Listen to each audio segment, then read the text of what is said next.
네, 뉴스룸은 검찰 개혁과 관련한 보도를 이어가고 있습니다. 흔히 말하는 주요 사건에만 주목하지 않고 시야를 넓혀서 현재 검찰이 독점하고 있는 기소권이 시민들에게 제대로 쓰이는지 추적을 하고 있습니다. 오늘은 검사의 기소로 인생에 큰 상처를 받은 시민 2명의 얘기입니다. 한 중소기업인은 검찰이 기초적인 사실을 검증하지 않고 재판에 넘긴 뒤로 9년이 지난 지금까지 회복하지 못하고 있습니다. 먼저 이상엽 기자입니다. 가족과 떨어져 산 지 9년째입니다. 벽과 창문에 빼곡히 적힌 건 사건 번호와 검사 이름입니다. 중소기업인이었던 김광은 씨의 원룸입니다. 영화 세트장 같습니다. 보고 싶지요. 2, 3년이면 끝날 줄 알았는데 그게 거의 이제 9년, 10년이 돼가네요.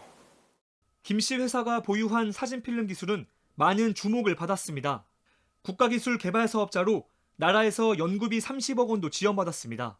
적어봐도 500명 전체가 똘똘 뭉쳐서 진짜 조금만 더 열심히 하면은 고지가 바로 저 앞인데 정말 우리 잘 살 수 있고 부자 되겠다.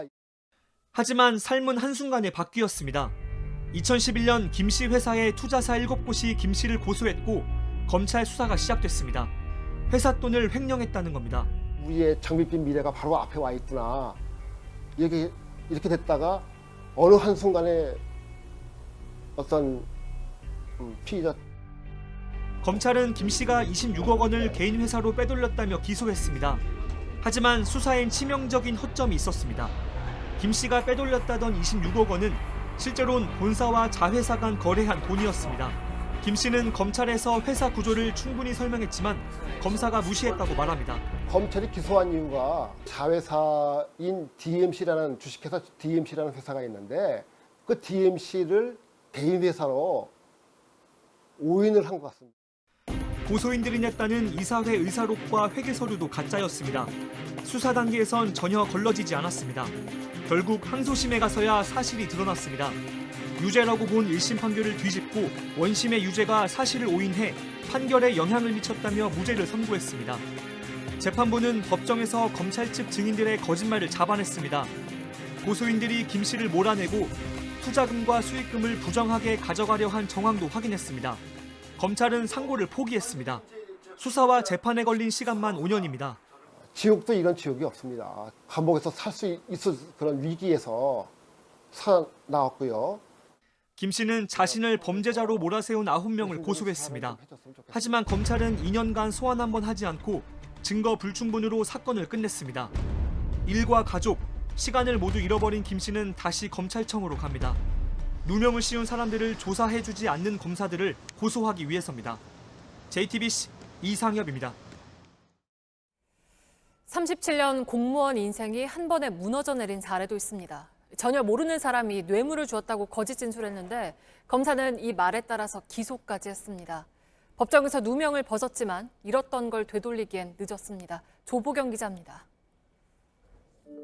조규현 씨는 37년간 교정 공무원으로 일했습니다. 은퇴 뒤엔 전남 순천에서 평화로운 삶을 보냈습니다. 그러던 어느 날 서울중앙지검에서 전화를 한 통 받았습니다. 이 통화 이후 조 씨의 삶은 완전히 뒤바뀌었습니다. 영등포 교도소 총과장에게 3천만 원에서 5천만 원을 줬다. 보여주면서 이런 진술이 나와 있기 때문에 지금부터는 피신을 들어가겠다. 본 적도 없고 알지도 못하는 A씨가 자신에게 뇌물을 줬다고 검찰에서 털어놨던 겁니다. 분양 사기 사건으로 수감 중이던 자신의 지인을 석방시키려고 돈을 건넸던 겁니다. 조 씨는 모르는 사람이라고 항변했지만 검찰은 조 씨를 기소했습니다. 서울과 순천을 오가며 1년 3개월간 수사와 재판을 받았습니다. 언론에도 보도됐습니다. 사람들을 만나 이렇게 딱 들어가면 열심히 이 얘기들 하다 내가 들어가면 딱 끝입니다. 나부터도 그래요. 무슨 TV에서 무슨 검찰이 뭐 어쨌다 그러면 저 녀석도 뭔가 있겠지. 뭐 100%는 아니라도 뭔가 있겠지. 이게 미치고 환장할 노릇입니다. 1심 재판부는 무죄를 선고했습니다. A씨가 조 씨 얼굴조차 기억을 못했고 진술이 계속 바뀌는 등 신빙성이 없다고 봤습니다. 검찰은 항소하지 않았습니다. 취재진이 당시 수사 기록을 봤습니다. A씨는 처음 6번 조사에선 조 씨가 아닌 다른 사람을 총무 과정으로 지목하며 뇌물을 줬다고 했습니다. 그런데 검찰이 당시 직제표를 보여주자 조 씨에게 뇌물을 준 것 같다고 말을 바꿉니다. 진술 외에 다른 증거는 없었습니다. 사건 기록을 딱 복사해갖고 보니까 그때부터는 이제 화가 나는 거예요. 화가. 이거이 검사냐. 어떻게 이렇게 엉터리를 했냐. 조 씨는 담당 검사를 고소했습니다. 하지만 검찰은 각하했습니다. 민사소송에서도 졌습니다. 검사의 고의성이 있다고 보이지 않는다는 게 이유였습니다. 이제 국가 배상 청구 소송을 준비 중입니다. 10명의 도둑을 놓치더라도 한 명의 억울한 사람을 만들지 마라. 시골에 사는 필부들이야 삽질 한번 잘못해도 괜찮습니다. 다시 하면 되니까. 검사들 잘못하면 한 사람 인생이 바뀐다니까요. 검찰은 진술과 증거 자료 등을 토대로 수사와 기소를 했기 때문에 문제가 없다는 취지의 입장을 전해왔습니다. JTBC 조보경입니다. 네, 저희 뉴스룸은 검찰의 무리한 기소로 인생이 바뀌어버린 시민들의 사연을 전해드리고 있습니다. 오늘은 수천만 원을 받아 챙긴 사람으로 몰린 한 의사 얘기입니다. 부실하고 강압적인 수사에 5년의 삶을 잃었다면서 억울해하고 있습니다. 박지영 기자가 만났습니다. 2016년 4월 의사 신혜정 씨에게 악몽 같은 삶이 시작됐습니다. 검찰의 의약품 리베이트 수사팀이 신 씨에게 출석을 통보하면서부터입니다. 하루아침에 붙은 죄명은 의료법 위반, 신부는 피의자였습니다. 책상을 탕탕 치면서 의사가 벼슬이냐고 정말 무서워서 없던 얘기도 지어내서 자백하게 생겼더라고요. 제약회사 영업사원 A씨는 검찰에서 신 씨에게 7,650만 원을 줬다고 진술했습니다. 의약품 처방의 대가라는 주장이었습니다. 검찰은 이 진술을 기초로 곧바로 기소했습니다. 신 씨를 소환해 조사한 건 딱 한 번뿐이었습니다.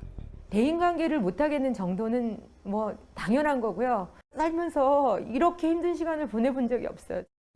검찰 수사가 얼마나 허술했는지는 재판 과정에서 적나라하게 드러났습니다.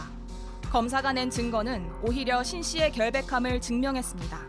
영업사원 A씨의 업무 수첩엔 2013년 1월 23일에 신 씨를 직접 만나 돈을 건넸다고 적혀 있습니다. 하지만 그날 A씨의 카드 내역과 출입국 기록은 전혀 달랐습니다. A씨는 이날 새벽 공항 고속도로를 지나 오전부터 인천공항에 있었고 낮 시간엔 면세점에서 쇼핑도 했습니다. 두 사람이 아예 만난 적이 없었던 겁니다. 달력에 없는 엉뚱한 날짜가 적혀 있기도 했습니다.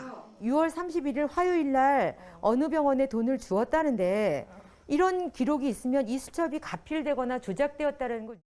검찰은 A씨의 휴대전화를 포렌식하고도 문자 메시지 내용을 제대로 검증하지 않았습니다. A씨는 또 다른 의사에게 살생부에서 빼줬다는 메시지를 보냈는데 이는 진술의 신빙성에 의심이 가는 단서입니다. 이런 반전이 이어지며 집행유예를 선고한 1심을 뒤집고 2심에서 무죄, 대법원에서 무죄가 나왔습니다. 저 그냥 재판장에서 울었어요. 그냥 펑펑 울었어요. 우리 다른 사람들이 보거나 말거나 세상에. 신 씨는 수사와 재판으로 5년의 삶을 잃어버렸다고 했습니다. 이 억울함을 풀기 위해 A씨를 모해위증 혐의로 고소했지만 검찰은 무혐의로 끝냈습니다. 당시 수사를 했던 서울 서부지검은 취재진에 해당 사건은 판결이 확정된 사안으로 기소의 적정성을 따지는 건 적절하지 않다고 전해왔습니다. 법이 저는 여태까지 공평하다고 생각하고 살았어요. 죄를 짓지 않아도 검사가 마음만 먹으면, 법이 마음만 먹으면 얼마든지 죄인을 만들 수 있구나. 이 나라 법은 누구를 위한 건가? 우리는 어떻게 살아야 되나? JTBC 박지영입니다. 네, 저희 뉴스룸은 검찰의 무리한 기소로 삶이 바뀐 시민들의 사연을 전해드리고 있습니다. 오늘은 약자의 억울함에 귀 기울이지 않는 검찰의 이야기입니다. 한 지적장애인은 사찰에서 폭행과 노동 착취를 당하다가 탈출을 했는데 반년 넘게 수사가 제대로 되지 않는다고 호소합니다. 이 때문에 수사심의위 소집까지 신청을 했지만 이 역시 지지부진할까 걱정합니다. 약자에겐 강하고 재벌과 권력에겐 약한 거 아니냐고 하소연합니다. 오선민 기자입니다. 지적장애인 A씨는 서울 노원구의 한 사찰에서 32년 동안 하루 평균 13시간씩 청소와 잡일을 했습니다. 사찰의 주지는 A씨를 폭행하고 A씨의 명의를 도용해 아파트 매매를 하기도 했습니다. 결국 사찰에서 탈출했습니다. 이른바 사찰노예 사건입니다. 지난 1월 경찰은 검찰로 사건을 넘겼습니다. 일부는 기소 의견이었지만 핵심인 노동 착취에 대해선 불기소 의견으로 송치했습니다. 스님들이 힘을 합쳐 일하는 관행으로 볼 수 있다는 게 이유였습니다. 그런데 검찰은 반년 가까이 피해자나 고발인 조사를 하지 않았습니다. 검사에게 억울함을 따져 물을 기회조차 주어지지 않은 겁니다. 이대로 사건이 종결되면 안 된다는 생각에 A씨 측은 지난 1일 수사심의위를 소집해달라고 신청했습니다. 심의위 측에서 검사의 수사 상황을 봐야 한다며 사실상 심의위 소집을 지연시켰다고 변호인 측은 주장했습니다. 수사 상황 가봐면서 개최 일자를 정해야 하는데 수사 상황을 검사실에서 알려주면 그때 소집 개최 일자 연락드리겠습니다. 이렇게 나왔거든요. 이재용 삼성전자 부회장이나 검언유착 의혹의 당사자들에게 주어진 상황과 전혀 다르다고 주장했습니다. 이재용이나 어떤 특정 권력에 있는 사람들은 너무 쉽죠. 열면 신청하면 바로 열리고 아무 의미가 없는 거죠. 일반 시민들한테는. 취재진은 사건을 맡은 검찰청의 수사심의위 소집에 대해 질의했습니다. 현재로서는 공개 가능한 부분이 아니다라는 답이 돌아왔습니다. JTBC 오선민입니다. 네, A씨는 목숨을 걸고 사찰을 탈출했습니다. 억울함과 응어리를 검찰에 풀어줄 거라는 믿음이 있었습니다. 하지만 수사도 수사심의위도 A씨에겐 막막한 또 다른 벽이 됐습니다. 직접 들어보시죠. 오효정 기자입니다. 사찰 안에선 스님이라고 불리웠지만 A씨는 불경을 읽는 대신 하루 종일 일만 했다고 합니다. 9시나 10시쯤에 잠자요. 새벽 4시에 일어나고 피곤하니까는 코피도 자주 나오고 그랬어요. 청소부터 밭일까지 매일 눈코 뜰 새 없이 일했지만 먹이고 재워준다는 이유로 아무런 대가를 받지 못했습니다. 일이 느리다는 이유로 폭행을 당하는 일도 다반사였습니다. 뭐라고 하고 가도 라 그러고 발로 차고 따고 때리고. 그런 일이 자주 있었어요? 네, 자주.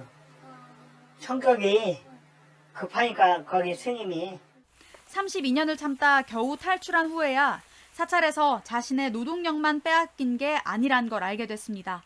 10년이 넘게 자신의 통장을 통해 사찰에 돈 수억 원이 오갔고 자신 명의로 사찰에서 집을 사 누군가에게 세를 주고 있었던 겁니다. 수사기관을 찾았지만 죗값을 제대로 묻지 못했습니다. 주지 스님에게 장애인복지법상 학대 혐의가 빠졌습니다. 500만 원의 약식 명령이 다였습니다. 마음에 안 좋죠. 아니 500만 원 벌금 물어가고 되겠어요. 더 물어야죠. 그저 잘못한 게.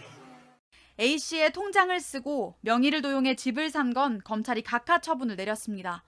고소할 때 적은 혐의가 맞지 않다는 이유에서입니다. 어떤 법이 적용되는지 금융실명법이 적용되는지 몰라서 그냥 본인이 그냥 알고 있는 법을 적용을 했는데 그래서 어떤 법을 적용하는지는 사실 수사기관이나 검사가 해야 될 역할인데 A씨는 다시 법적 싸움을 시작합니다. 씻을 수 없는 상처를 준 사찰의 주지 스님뿐 아니라 이 사건의 소극적인 검찰도 상대가 됐습니다. JTBC 오효정입니다.